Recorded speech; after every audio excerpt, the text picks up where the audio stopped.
னுடைய உடலை வந்து கபர்ல அடக்கம் செஞ்சுட்டு அவருடைய தோழர்கள் வந்து திரும்பும் போது அவங்களுடைய செருப்புடைய ஓசையை வந்து அந்த மையம் வந்து கேட்குமா.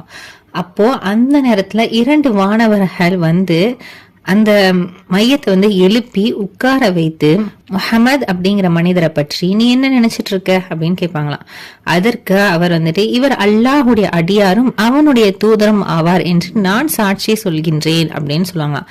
பிறகு அந்த மனிதன் வந்து கெட்டவனாக இருந்தா நரகம்தான் உன்னுடைய தங்கும் இடம் அப்படின்னு அதான் நீ வந்து பார் அப்படின்னு சொல்லுவாங்களாம்.